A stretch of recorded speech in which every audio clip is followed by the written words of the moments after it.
नमस्कार, आप देख रहे हैं डॉक्टर साहिब, आपके साथ मैं हूं उसका। दर्शकों, आजकल काफ़ी तेज़ी से वायरल फीवर बढ़ रहा है और काफ़ी लोग इससे ग्रसित भी हो रहे हैं। काफ़ी लोगों के बीच में ये बीमारी फैल रही है, लेकिन बहुत से लोग कंफ्यूज हैं। उनको ये नहीं समझ आ रहा कि वायरल फीवर और डेंगू में क्या अंतर है। इसी पे बात करने के लिए आज हमारे साथ मौजूद है डॉक्टर राजीव रंजन। दर्शकों, आपको बता दें कि ये बिहार के जाने माने फिजिशियन हैं। सर, बहुत बहुत स्वागत है आपका। धन्यवाद मुस्कान जी। सर, आजकल वायरल फीवर काफ़ी तेज़ी से बढ़ रहा है और काफ़ी लोग इससे ग्रसित भी हो रहे हैं, लेकिन लोगों में एक कन्फ्यूजन है। वो ये नहीं समझ पा रहे कि वायरल फीवर और साथ ही डेंगू में क्या कुछ अंतर है। तो क्या बताना चाहेंगे? ऐसा है मुस्कान जी कि डेंगू फीवर भी वायरल फीवर है। ये सब वायरल फीवर की परिधि में ही आते हैं। परिभाषा अगर वायरल फीवर कहिएगा तो डेंगू भी वायरल फीवर है।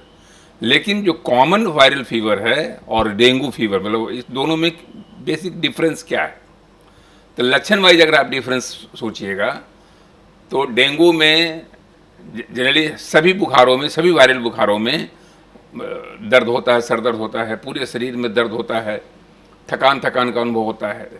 डेंगू की खासियत यही है कि इसमें आँखों के पीछे वाला दर्द ज़्यादा होता है, जिसको होता है रेट्रो ऑर्बिटल हेडेक, यानी आँख के पीछे एकदम लगेगा कि बिल्कुल आँख निकल गया, बहुत कस के दर्द हो रहा है। सर में दर्द भी हो सकता है और रैसेस हो सकते हैं। और सब बुखार में रैसेस कम होता है। इसमें चूँकि इसका पैथोफिजियोलॉजी में होता है कि ब्लड का ऊजिंग होता है, इसलिए रैसेस आपका हो सकता है, प्लेटलेट कमने की वजह से हो सकता है और फैक्टर्स भी होते हैं। तो इसलिए कहीं अगर शरीर में चकता दिखाई दे रहा हो बुखार के साथ तो आपको सतर्क होना चाहिए।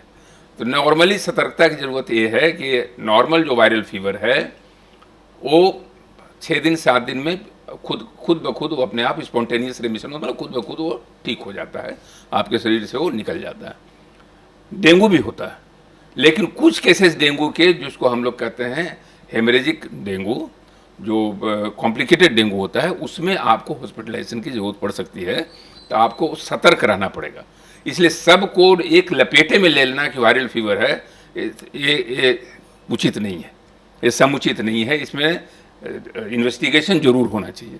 तो अगर आपको हाई फीवर है, आंखों के पीछे दर्द है, हल्का सा भी ऐसे दिखाई दे रहा हो, तो एक डेंगू का टेस्ट, एलाइजा टेस्ट जरूर करा लीजिए और साथ में एक सीबीसी का एक मामूली पता चल जाए कि प्लेटलेट काउंट कितना है।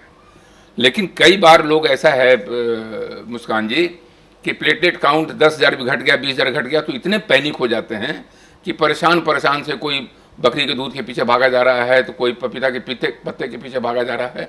ऐसी परेशानी की बात, ऐसी बेचैनी की बात नहीं होनी चाहिए, ऐसी बेसब्री नहीं होनी चाहिए। प्लेटलेट जब तक 20,000 के नीचे नहीं जाता है तब तक प्लेटलेट चढ़ाने की ज़रूरत नहीं पड़ती है। दवाइयाँ उपलब्ध हैं, बहुत ज़रूरत पड़ेगी तो उनको हॉस्पिटल में एडमिट कराना पड़ेगा। लेकिन आपको इस मामले में सतर्क रहना पड़ेगा कि वायरल फीवर में डेंगू के सब क्लास कौन से हैं और उन पर विशेष तवज्जो देने की ज़रूरत है। नॉर्मल वायरल फीवर में तो सिर्फ बेड रेस्ट होगा, आप पैरासीटामोल लीजिए, दर्द की दवाई लीजिए, पानी खूब पीजिए, ऑटोमेटिकली वो 7 दिन में आप बाहर निकल के चल दीजिए। डेंगू में भी आप बाहर चलिए, लेकिन डेंगू की खासियत यही है कि उसमें दर्द निवारक दवाई नहीं ले सकता, उसमें सिर्फ पैरासीटामोल लेना है। अगर डेंगू पॉजिटिव है उसमें कोई एनाल्जेसिक टैबलेट भूल के भी आप ना दें, क्योंकि उसमें अचानक प्लेटलेट गिरने का डर रहता है। तो इन सारी चीज़ों को, सावधानियों को अगर आप ध्यान में रखेंगे तो आप बहुत हद तक निश्चिंत रहेंगे। सर, दोनों की अगर शुरुआती लक्षण की बात करें तो दोनों में क्या कुछ अंतर है, और साथ ही इसके इलाज के बारे में, दोनों में इलाज में क्या कुछ अंतर है? इलाज में भी कोई अंतर नहीं है और लक्षण में जैसे मैंने बताया कि ये तो सब वायरल फीवर है, लक्षण तो वही होगा, बुखार है, सर में दर्द होगा, नाक में जकड़न हो सकता है, सर्दी हो सकती है, तो ये सारी चीज़ें होंगी। कुछ खास चीज़ों में अभी बताया कि जैसे आंखों के पीछे का दर्द होना, चाहे शरीर के अंदर रेसेस होना, ये सारी चीज़ें डेंगू में हो सकती हैं। जहाँ तक इलाज का सवाल है, डेंगू भी सेल्फ लिमिटिंग डिजीज है, जितने भी वायरल फीवर हैं सब सेल्फ लिमिटिंग डिजीज है।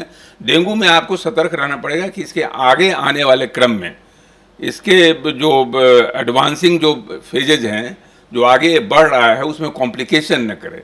कॉम्प्लिकेशंस में इसका कॉम्प्लिकेशंस बहुत सारे हो सकता है, जैसे आपका ब्लड प्रेशर अचानक फॉल कर सकता है।